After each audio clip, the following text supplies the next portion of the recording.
Welcome to the Young Turks. We're going to rule some show for you tonight. Okay. So we make a lot of little ones. We make a lot of big ones, as you know. Some serious stories, some light stories. I'm going to start light, and then I'm going to go, honestly, pretty damn serious in this first hour. I've got more rage on the Tamir Rice story coming up for you in the second segment. And then do cops wind up killing young black males in this country disproportionately. Wait till you get a load of the actual number. It's mind-blowing. And then don't miss the piece I'm going to do today on Seymour Hersh's article on what we're doing in Syria. Are we secretly, maybe, I hope accidentally, helping ISIS? And why are we doing that? And which ally really wants us to do that the most? So that is a devastating piece. And by the way, did the U.S. generals commit treason? Ooh, that's a hell of a story. So that's coming up a little bit later in this hour. And then in the second hour, ladies and gentlemen, we got him. The Affluenza teen, hanging out in Puerto Vallarta. Got him in a headlock. I want to, but that capture in some way is very ironic and might prove him right. What? Okay, well, we'll explain. Also in the second hour, Chelsea Manning versus Caitlyn Jenner. No, okay, and well, we'll take that story on as well. All right, we got all the news for you guys today. I got all the news, and I'm in a good mood. So let's start with the fun stories. Let's go to Donald J. Troll. Now, Donald Trump is a weirdo, just to put it that way. He gets on these Twitter rants, rolls in the middle of the night. Jeb Bush's campaign is now calling him Twitter drunk. Perhaps fair enough, right? But we know what he is. He's a classic troll. Except he's done it on a macro scale, in a meta way. And he's trolling the whole country. It's amazing. And it's working. You know why? As I'm going to show you here, the Republican base is full of children. They love this stuff. They giggle it up. He called Jeb Bush low energy. And, oh, yeah, Megyn Kelly, where are you bleeding from? John McCain, I guess you shouldn't have gotten captured by the Vietnamese. I mean, he's the school bully, and the Republican voters that now are backing him at huge numbers are like the sad little kids who follow the bully along like, who are going to bully next? Go get him, Donald. Go get him.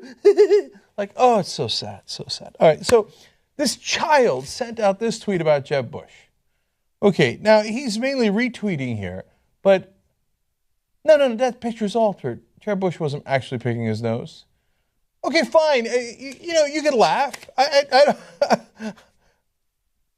not mad at you. Okay, go ahead and laugh. But this isn't like an actual troll on Twitter. This is the leading Republican candidate for president of the United States and commander-in-chief. He's like, he's picking his nose, and we fixed it, and we altered the photo.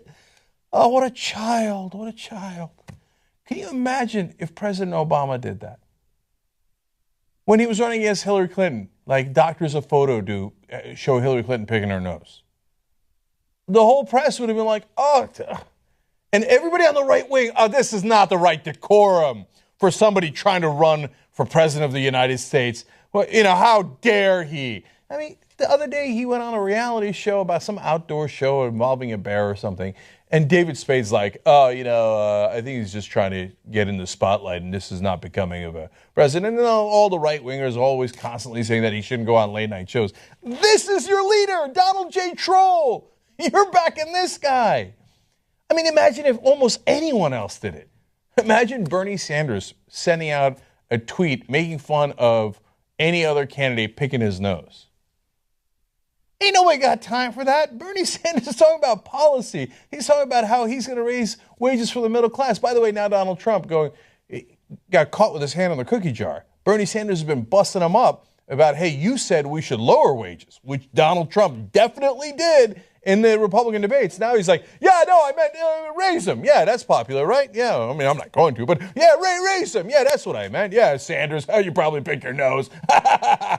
Okay, this bully slash troll. And we're not done. He's on a roll. And so he then retweets somebody else, says, Word on the street is that Jeb Bush's mother is voting for the real Donald Trump.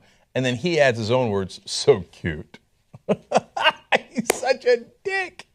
Okay. So now that's, of course, in reference to Barbara Bush saying well before Jeb Bush decided to enter the race, hey, we had enough Bushes. We probably shouldn't run anymore. So that's why they're needling Jeb Bush on that. He's not done. He retweets, why do you keep trying to attack Trump? Really dumb strategy, referring to Jeb Bush. You lose, he wins. Let's make America great again. Which serious person retweets, running for president? You want to have fun? Yeah, like I do it, somebody else does it. We're all having fun. We're pundits, we're media people, whatever the hell we are, right? You're running for commander-in-chief. You're going to retweet, you lose, I win. But there is one good side of Donald Trump's trolling, and that is that he's gotten the Republican voters to admit things that liberals would have never gotten them to admit. So here's another one he retweeted. Jeb Bush, we had your brother and father who were a disaster in office. Do us a favor and drop out in favor of Donald Trump. So progressives have been saying that George W. Bush is a disaster for a long time. We said it on the Young Turks the minute we got on the air back in 2002 as a radio show. We're like, that guy is a joke. He never should have been president. And don't go into Iraq. Now, of course, the Republicans at the time were furious. You're un-American. You're unpatriotic. How dare you? Salute the commander-in-chief. Have you no respect? And that lasted all the way through his presidency. But now, magically, Donald Trump says, yeah, George W. Bush, loser. Last Republican president for 8 years. Loser. And all the Republicans are like, yeah, that's right. Our last president was a loser. And the Republican president before that, loser. Yeah, Donald. What? So on that, I guess we thank you, Donald Trump. I fear for our country. Okay. Who doesn't enjoy this look? Okay. Did I turn off my phone? I panicked there for a second that I didn't. Okay, let's move on. I got one more and one last Trump story for you. So we've been showing you how there's been a lot of attacks against protesters in Donald Trump's rallies. First, a Latino guy was beat up as the crowd chanted USA. And then we had a black guy who was protesting on behalf of Black Lives Matter. He was beaten up and rough-housed, I guess is one way of putting it. But that's putting it lightly. And another woman was slammed to the ground, another Trump event, goes on. And here we go again. Now, this time, it's going to be a weird quasi-celebrity, but I guess that could also describe Donald Trump, who's a supporter of Donald Trump, who's going to go into the crowd and attack a couple of the protesters. Now, the articles say that he body slammed them. You're going to see now, he clearly assaults them. Luckily, it's not that bad. The guy at the end is smiling. But let's show you the video, then I'll tell you who it is and why it's still terribly wrong. Let's watch.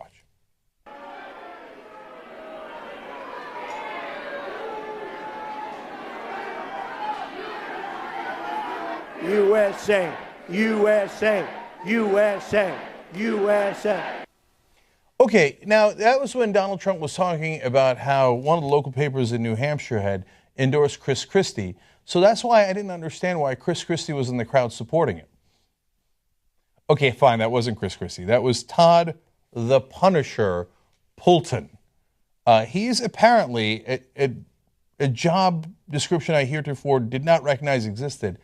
Self-described celebrity boxer. Now, but wait. Understand what that means. He's not a celebrity who boxes. He is a boxer who boxes washed-up celebrities. That's a job? Okay, fascinating. Unsurprisingly, he supports Donald Trump. So he has, in the past, taken on Jose Canseco. When Canseco was desperate for money, he took on former heavyweight champion James Bone Crusher Smith. And I don't know what happened in those matches. I have no idea, and I don't care at all.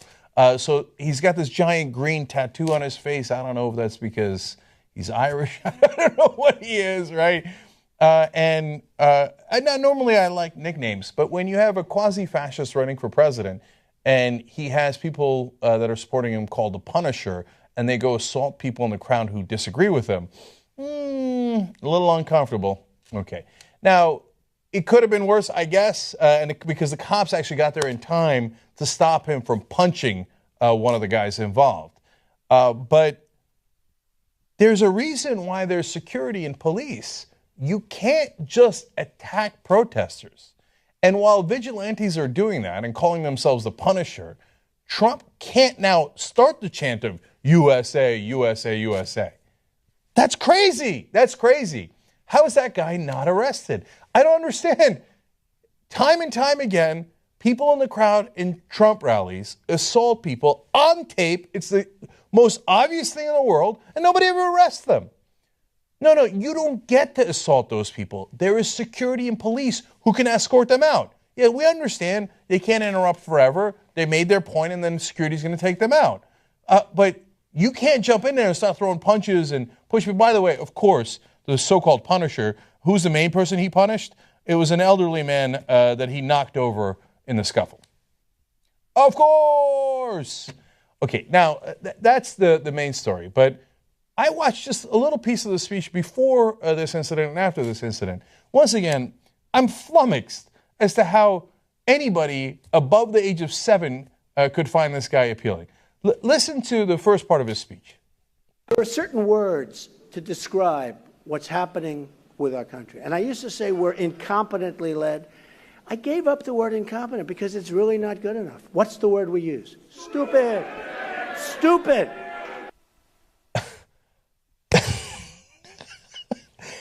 I thought for a second that he was going to come up with a better word.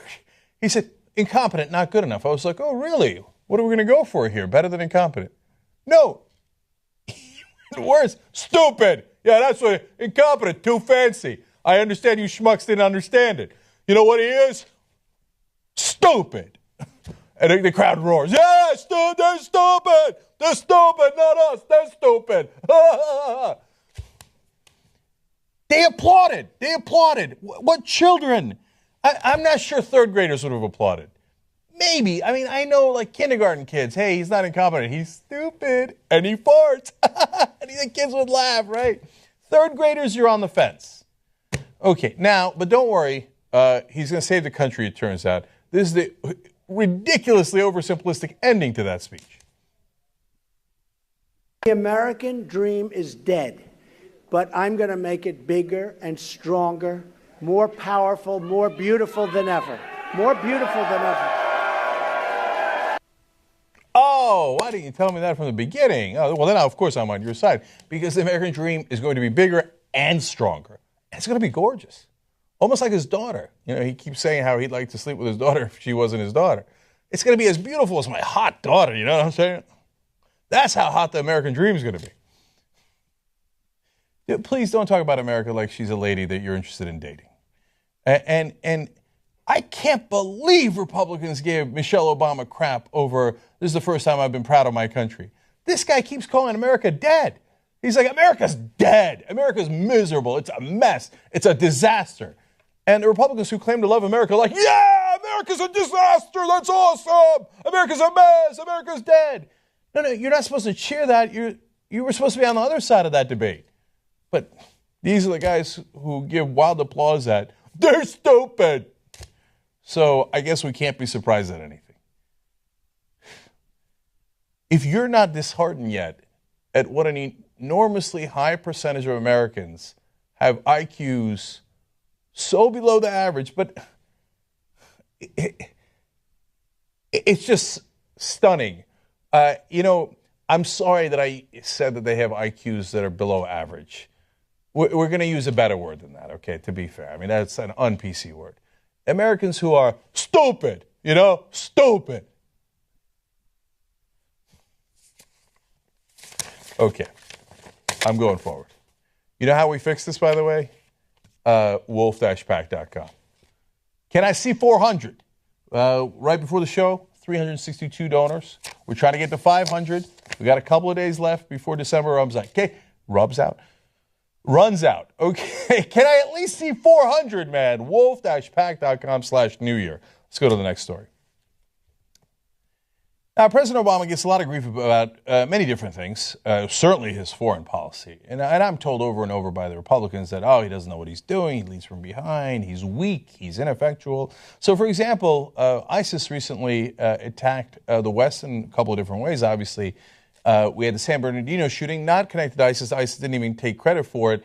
But the people who did it said that they had some sort of allegiance towards ISIS, depending on however you want to count that. But ISIS didn't plan that attack. They did plan the Paris attack.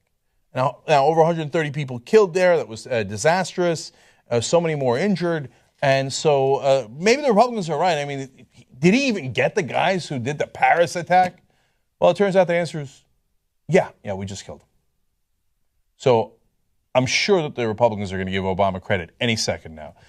So let's go to U.S. Army Colonel Steve Warren. He explains, over the past month, we've killed 10 ISIL leadership figures with targeted airstrikes, including several external attack planners, some of whom are linked to the Paris attacks.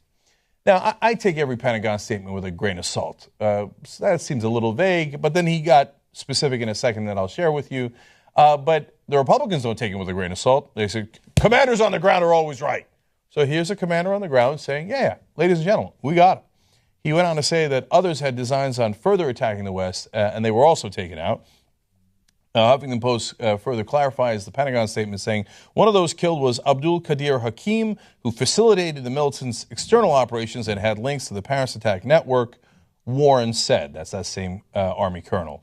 Now, apparently, more details. A coalition airstrike on December 24th in Syria killed Charafi al-Muadan, a Syria-based Islamic State member with a direct link to Abdul Hamid Aboud, the suspected ringleader of the coordinated bombings and shootings in Paris on November 13th, which killed 130 people, Warren said. So, okay, we got him. So I'm sure that the Republicans are now going to have a press conference saying, man, it turns out, our bad. Obama's a really strong leader. We talked about how he wasn't bombing him. It turns out he dropped 9,000 bombs on him, and some of them killed leaders in the Paris attacks. Job well done. Mission accomplished. Way to go, Obama. Or can I just get a thanks? Oh, no. No thanks on that. Interesting. Well, let's go to the case of Ebola. Another thing that President Obama was horribly criticized for. Oh, my God, weak, ineffectual. That's Ebola spreading like wildfire all across the world and in the United States. Now, to be fair, the first case of Ebola did come out on September 20th of 2014 in the U.S. And when was the last case where the patient was cleared to leave the hospital and we didn't have any Ebola after that? Well, that must have been many, many years later, right? Oh, no, it was on November 12th, 2014. So less than 2 months later, wiped out in the United States. Now, again, Huffington Post here explains, hysteria gripped the United States after the Centers for Disease Control and Prevention confirmed a case of Ebola in Dallas, but coverage soon slipped from newspaper front pages and cable news broadcasts. Oh, you know why? Because we actually solved the problem. And it's a big news event led by Fox News when there is a problem. Oh, it's Obama's fault. Thanks, Obama. And then when the government, led by President Obama, actually solves the problem, let's stop talking about that, okay? Everybody move along. And does CNN ever come back and go, oh, by the way, remember that 24/7 coverage we were doing on Ebola, led by Fox News? We were led around like this, by Roger Ailes, because we're a bunch of morons. Did they come back and go, sorry, our bad, let's correct the record. The doctors in America did a wonderful job. The NIH in America did a wonderful job. The government in America did a wonderful job. President Obama did a wonderful job. And there is no Ebola in the United States anymore. No. Well, today there's more news. Turns out Ebola is pretty much wiped off the planet for now. Of course, you always have to be vigilant. But one of the last countries that had not yet freed itself of Ebola did so today. Guinea, one of the countries hit by the worst outbreak of Ebola, has been declared free of any cases of the deadly virus. By the way, who helped in that effort? International health agencies. Some from the United Nations. Can I get a thank you? Can I get an amen? The world, that was very smooth, guys. I was going to tell you about the World Bank, but I wanted to say one other group. Well, sad day. Okay. So what other group wound up helping that, sometimes is maligned by not just the right but the left as well? The World Bank. So this is a big international effort to defeat Ebola. And the World Bank alone provided $250 million in financing to Guinea to combat the epidemic. That's just $250 million to one country. So, what wound up happening eventually is the world worked together, health organizations, doctors, scientists. Oh, and by the way, medical missionaries, Christian missionaries, were some of the bravest heroes in this fight. They go across the world to help people as well. And that, to me, is a true Christian who goes and helps the needy. In fact, one of them I made the Turk of the Year last year, so about a year ago today, obviously. And so all these people work together. It turns out, yes, world organizations do work. Yes, science works. Yes, medicine works. And yes, sometimes, perhaps even oftentimes, the government works. So can I get a thanks, Obama? Okay, here's basically what the U.S. government, U.S. media in response to this. Look, it's perfectly fair to point out the criticisms, and we do, of the Obama administration and the government. But you got to give credit where credit is due, and you have to be fair. And so whether it's the Paris attacks or Ebola, I don't see any fairness in the U.S. media, and I don't see anyone giving the U.S. government, international organizations, or President Obama any credit. Well, as much as we've criticized him, we got to give him credit because he deserves it here. Young Turks. All right, back on the Young Turks. Going to read some tweets now. Unfortunately, we start with sex slave tweets, so it's kind of a depressing topic. But Little Big Man says, please don't tell me you're that naive, Cenk. Most of the world doesn't openly rape as part of war. Our soldiers rape their own.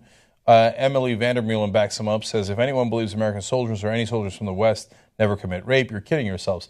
Now, that's not true. Of course, our soldiers have committed rape as well. One recently got prosecuted for it. It was gruesome, raped an underage girl and killed her and others. So, we've had the stories, of course, of our own soldiers getting drugged and then raped by their male counterparts, and then the government covers it up. Right? So, yes, those stories exist. But the U.S. Army does not put out a manual called Manual Number 64 on how to rape your sex slaves. So is there a distinction? Yes. That doesn't mean the U.S. doesn't do anything wrong, but there is a significant and very large distinction. Now, I think DMore315 made a better point, honestly. He said, just for the record, in recent years, Joseph Kony and the Lord's Republican Army used the Bible for rape justification. So yes, so it's not like there are no Christians doing it. Yes, there's been instances of it in the U.S. and the West. We don't condone it, but yes, there are even parties, that are horrible and the exception, but that use the Bible to justify rape. But remember, ISIS is also horrible and an exception. They don't represent 1.6 billion people. 1,200 Muslim scholars say that it is unacceptable. Yeah. Right? So all right. So now, let me go to some others. Lindsay Somerville says about the Tamir Rice story, I'm pretty sure helping a killer walk makes Tim McGinty far more dangerous than Tamir Rice ever was. That's hard to refute. There's a story in Second Hour about a prosecutor who does the opposite, who takes someone who's innocent and locks him up for life, possibly, allegedly, as we'll get to that story in a little bit. And your mama says, NRA is still preparing that press release against cops shooting all the black people for carrying an imaginary weapon. Yeah, NRA, where are you? Where are you, Mr. Second Amendments? Open carry, open carry. You got black people all across the country who are being shot with toy guns. If they had real guns, or toy guns, shouldn't you be supporting them? They have their Second Amendment rights. They weren't threatening anyone. Where are you, NRA? Oh, nowhere. That's weird. Okay, and then finally, David says, what part of a well-regulated militia is wearing flip-flops in a Walmart? So one of the pictures we showed of white people carrying assault rifles is, they got their flip-flops on. Yeah, they seem really I think that's how they were, though, back in the day, When Washington put down that militia up in the north, they were all in flip-flops. Right. True. Okay, all right. Anna, what do you got for us? All right. 18-year-old Ethan Couch, the so-called Affluenza teen who fled his own probation, has been caught in Mexico with his mother. Now, initial reports of this indicated that since he violated his probation, he was going to face 10 years behind bars.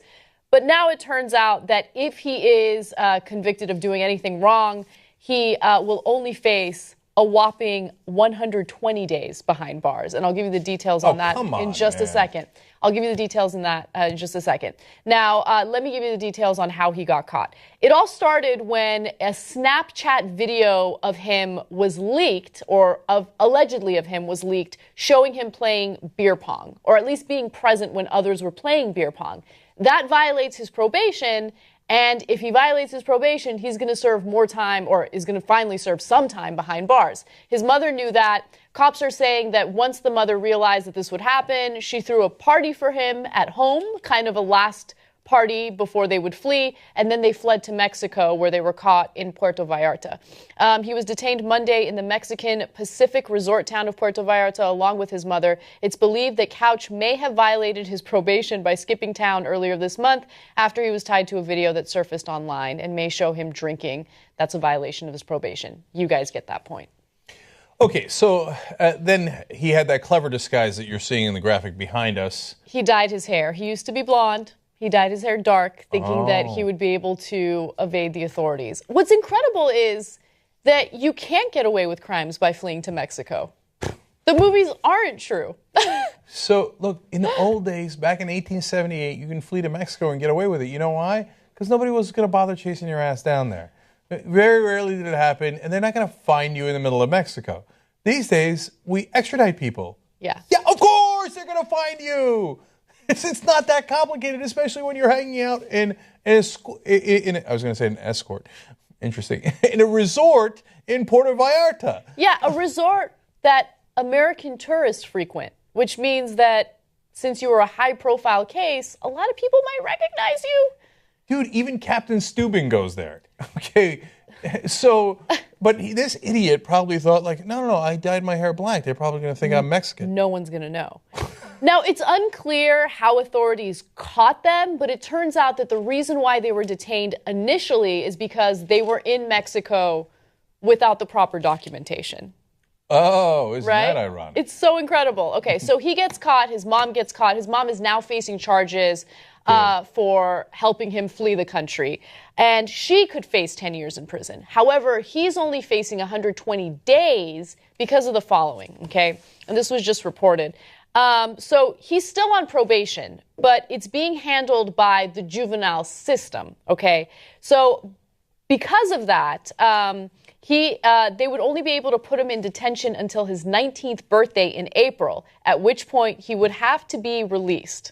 The remainder of his 10 years of probation would then roll over to adult court, but at that point, he'll already be free.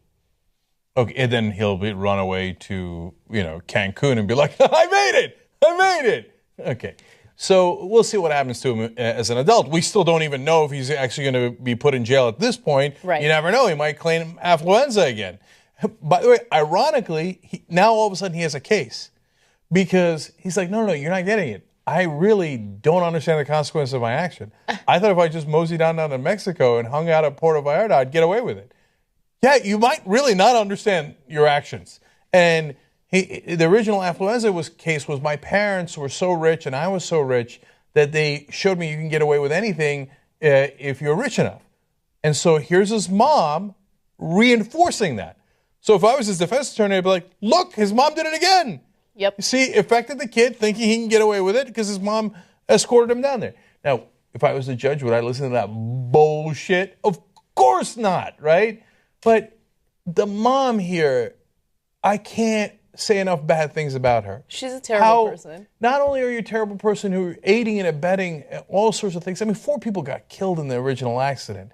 Like, don't you have any conscience about that? Nope. Don't you feel bad about that? Nope. Okay. But then to throw a party for your kid before you run away to Mexico, and forget about what a bad person she is for a second. Think about how profoundly stupid she is. Oh, yeah, I'll make a getaway. Didn't you Google extradition at all? You probably have no idea what the word means. No. But it's okay. I'm told by the right wing all the time that the rich earn their wealth. Right. And that's why they should have their tax cuts lower. That's their money, and you shouldn't touch it because they're so much better than us. They are. They're smarter than us. They work harder than us. And that's why she didn't Google extradition treaties and figure out which countries have treaties with us. Let's talk about another layer of stupidity here. You idiot. It was going to be really hard to prove that that was you in the video. And you don't even see you drinking in the video. But what do? They panic. Yeah. They're like, oh my God, you got away with killing 4 people before. You can't get away from a Snapchat video? You're so dumb. And then when you run, though, you automatically violate your probation because you're not supposed to leave that area. So then, by definition, even without the video, we can put you away. And then you ran away, which kind of shows guilt. I can't believe they hatched this plan. And everybody was like, oh, man, I didn't think about Puerto Vallarta. That's a great idea. Let's do it. Well, I'm glad they're idiots, and I'm glad they got caught. My guess is they panicked over the video because there was more evidence, right? Mm-hmm. Because if he's openly going out there and violating his probation, getting drunk, doing things that he's not supposed to do, other people are going to leak information about him, right? It's not that hard to find him guilty of violating his probation. So I think it's easy for him to get caught. What I just don't understand is how they really didn't think that authorities would find them in Mexico or that they wouldn't be extradited to the U.S. But that's eventually what happened. And even through all of this, the most time he's going to spend behind bars is 120 days. Keep in mind, there are over or more than 3,000 people in the United States right now that are serving life sentences without the chance of parole for non-violent offenses. Okay, and this guy, because his family had the resources to get him the best attorneys, was able to literally get away with murder. Look, then you got Tamir Rice shot dead in 2 seconds when he had a toy gun. This guy killed 4 people. They're like, oh, maybe we can give him 120 days after he ran away to Mexico to try to evade justice. Oh, okay, man. There's equal justice in America. I see it. Mm-hmm. And then finally, I've got to ask a silly question. Can I see his picture one more time? How high is he in this picture? We don't know if he's high. Okay. It could just be a bad picture. I've taken pictures where I look high, but I'm not high. And I've taken pictures where I am high and I look fucking awesome. Okay, all right, good for you. Okay, but look, I don't know, man. I'm going to say more unacceptable things. In the picture, he looks like such a dick, right? Like, I wish he was high, which then is, oh, that's fine, dude, he's baked, right? Yeah. He looks like, I don't care, man. I got affluenza.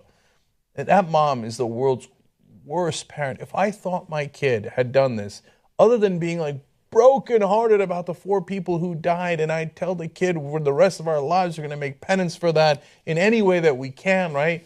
But on top of that, your kid could go to prison for 10 years if he violates probation. I mean, we'll see what happens to him when he's an adult, etc. Wouldn't you want to, I'd be like, no, you're not violating your probation in any way, shape, or form. The whole country hates you. Everybody's going to be looking at to see if you violated your probation. You're not allowed to drink. She throws a fucking party for him. Yeah. Well, again, going back to what you said early on, you're right. If ever there was a way for them to prove their defense in the initial court case, this is the way to do it.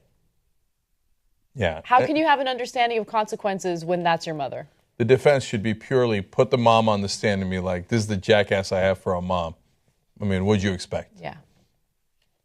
All right. Moving on. A Glee star has been arrested for possession of child pornography. The man in question is Mark Stelling, who played Puck in the show. And the LAPD's Internet Crimes Against Children unit obtained a search warrant on Tuesday morning for a home in Sunland, California. Officers found hundreds of images on his computer. He paid an ex-girlfriend more than $2.7 million in March after she accused him of knocking her to the ground when she confronted him over an alleged sexual battery. So he's had some issues with the law previously, and now things have gotten really bad because that same girlfriend that he paid off or settled with out of court allegedly tipped authorities off to the fact that he enjoyed child pornography. Okay, so super happy he got caught on the child porn stuff. Now, normally when a girlfriend or a boyfriend is snooping in on someone else in the relationship, that's super uncool.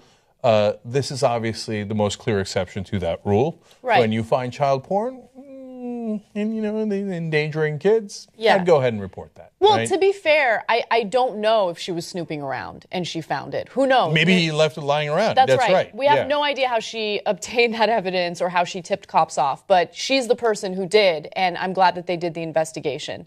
To give you some more details in the alleged sex crime that he settled out of court for, apparently in 2011, Roxanne Gorzella claimed he forced her to have unprotected sex, and then when she confronted him several days later, he pushed her to the ground, injuring her knees, which is why he's spent $2.7 million to settle it out of court. TMZ reported that an ex-girlfriend tipped off the cops, forcing them to investigate before the raid to check it wasn't for revenge. So, yeah, that's the important part, right? So the cops aren't going in there based on the ex-girlfriend being like, oh, I didn't like the porn he was watching. Right. Cops are like, yeah, okay, we're going to need more evidence than that, okay? And then when they find out, no, it's true, and he's got child porn on there, then they do the raid. So this wasn't half-cocked in that sense. They investigated before they went in. Oh, okay, so now back to the $2.7 million. Like, what he did to the girls, to his ex-girlfriend, the other ex-girlfriend, is obviously unacceptable. That doesn't need to be said. Get put, like, and there's the sex part, yada, yada, right? But she mainly got it for the injuries to her knees. Yeah. There was not knee replacement surgery or anything. $2.7 million. I don't care about that amount. Yeah, I get it. So I'm not begrudging the money she gets. I'm just amazed at the money people make on TV. Yeah, they make a lot of money. They're constantly, because of their fame and their wealth, I think they're constantly surrounded by people that make them feel entitled, that make them feel like they're above the law. And so, I mean, look, pedophilia is a mental illness, okay? And it's not something that you can cure. It's a difficult thing to deal with. Whenever you have these conversations about it, it's uncomfortable. So he has a mental illness. He has a fetish that's dangerous, and he goes after these kids. And I don't know why I brought that up. I was going to get to a point, but I totally lost my train of thought. And by the way, there's no allegations that he actually had sex with children. Right, It's just the child pornography. Porn. Okay. So, look, my last point is this. He has this entitled attitude, and so he thinks, well, I made all this money. What do I care? I'll do this to this girl. I'll give her $2.7 million. Who cares, right? And then I'll go and watch child porn, and there won't be any consequences, because if there are, I'll just pay somebody else $2.7 million, and off I go. Well, that's not really how it works. No, you kind of get arrested, and now you're in a lot of trouble. Yeah. Yeah, and that's what I was trying to get at. When you're in this bubble where people are constantly making you feel entitled, yeah, you're going to probably break some laws and you're going to do things that you're not supposed to do, and you're going to think that you'll get away with it. But I'm glad he didn't get away with it, and I'm glad they're investigating it and hopefully prosecuting him. All right. Go. All right. A comedian in Los Angeles just revealed that she was in an abusive relationship, but she did so in an unconventional way, or maybe it is conventional for millennials. She shared her experience on Instagram. Now, the relationship ended a while ago. However, she felt the need to disclose what she went through because a lot of her jokes come from her personal experiences. And she had some serious experiences with domestic violence and allegedly raped. So let's go to the post in question. First thing she did, and this is comedian Beth Stelling, is post an image or a number of images of her legs all bruised up. And that was allegedly after she was abused by an ex-boyfriend. She doesn't name the ex-boyfriend, but she does state that a lot of people are going to know who it is because they live in the same area, they have the same mutual friends, and it's going to get exposed. And they're both public comedians. Yes. So it's not going to be hard to piece together. Exactly. Now, here's what she wrote in the caption to that image. She says, "It's embarrassing. I feel stupid. After being verbally, physically abused and raped, I dated him for 2 more months. It's not simple." She also said, "After I broke up with him, he said, 'You're very open and honest in your stand-up, and I just ask that you consider me when you talk about your ex because everyone knows who you're talking about.' And I abided. I wrote vague jokes because we both live in LA and I didn't want to hurt him, start a war, press charges, be interrogated or harassed by him or his friends and family. Let me just stop right there for a second. That's one of the reasons why a lot of people who are abused by a spouse or a significant other don't come forward and report it to the authorities. Okay? They're afraid of being interrogated. They're afraid of being harassed. I mean, that's what's been happening with the Bill Cosby victims, and that's what happens to a lot of rape and domestic violence victims. Let me continue. She says, I wanted to move on and forget because I didn't understand. I don't want revenge or to hurt him now, but it's unhealthy to keep this inside because my stand-up is pulled directly from my life.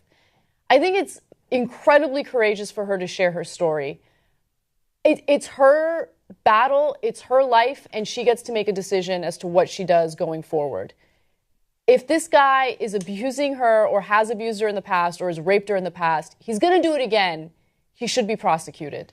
So I have my concerns about this story. And first of all, more context on her behalf. So she says that once she came forward, another ex-girlfriend came by and said she experienced the same thing. She claims that there was two other people who shared their stories of injustices at his hand. I don't know what that means. That's just a word that she used. And I think even more telling than that, there was a great number of comedians who came out on her side. Yes. And all said very courageous. If she had been lying, my guess is a lot of comedians who know both of them would go, whoa, what did you just accuse the guy of rape, etc., right? That's crazy. Can I add something to that? I know a comedian who knows both of them, and I spoke to him extensively about all of this, and he's inclined to believe her. So I get that at least the people who have come forward and are public about it are on her side. And if the story is true, which, again, it seems like it is, you can understand why. She went through all that, and it takes a tremendous amount of courage to come forward. My reservation is this guy just got convicted in the press of, by the way, rape, let alone abuse, right? Let alone, bruises on the legs, etc. But rape is significantly worse. And we never had a trial. She didn't go to the authorities.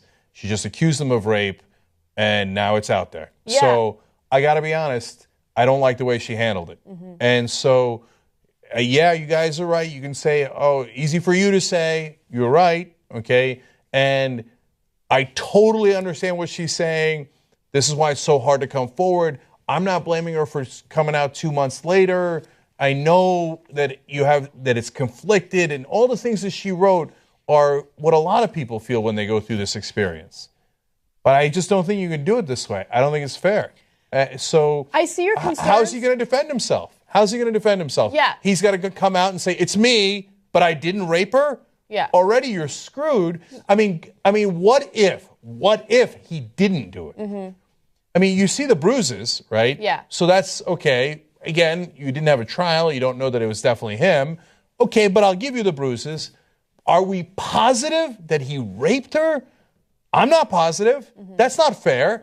So, no, I know that she's getting a lot of accolades, but no, I'm not with that. I think she did it the wrong way.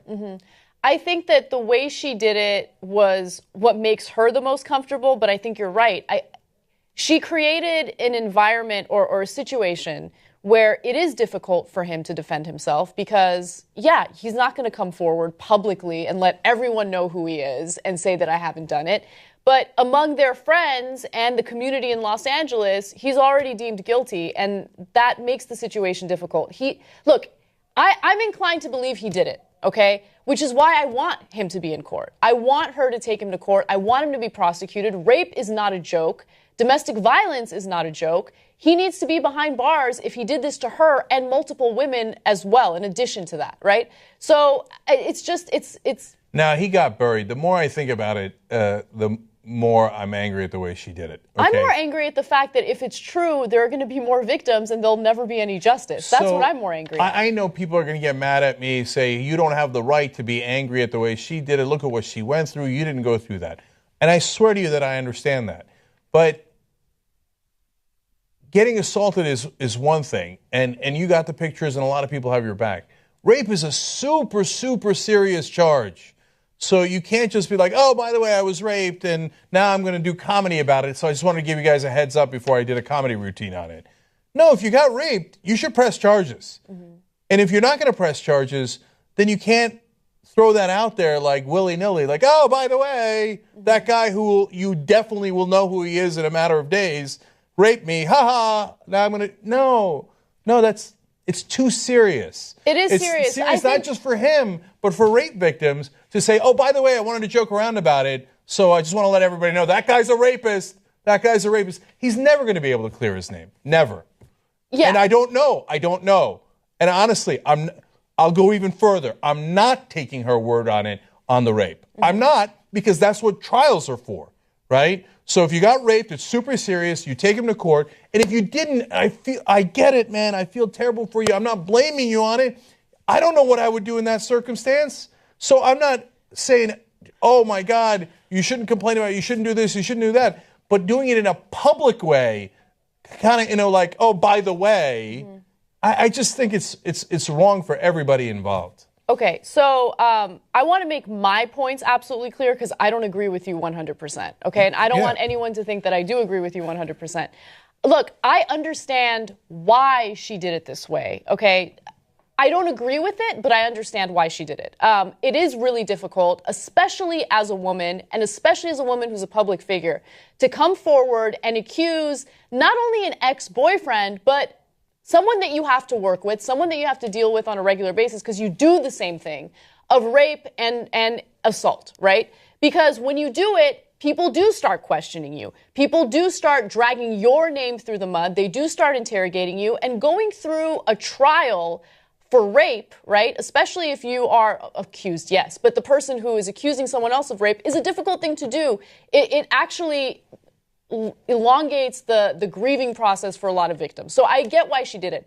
But at the same time, I agree with you. He should be sent to court, not only to either prove that he didn't do it, or at least to prove that he did do it, and then he serves time behind bars and there aren't more victims for it. So that's my thing.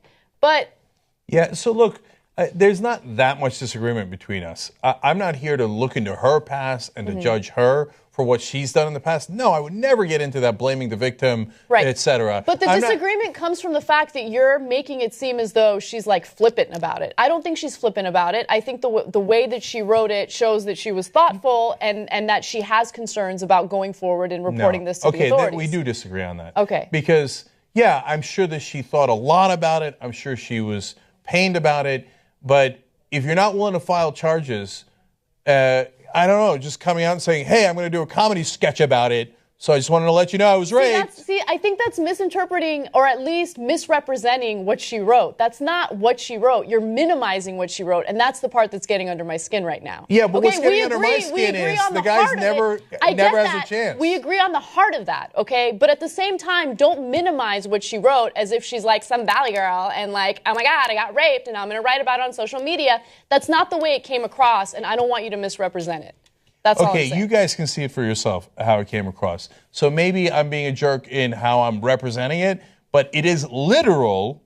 Okay, I'll try to not make any voices or anything like that, right?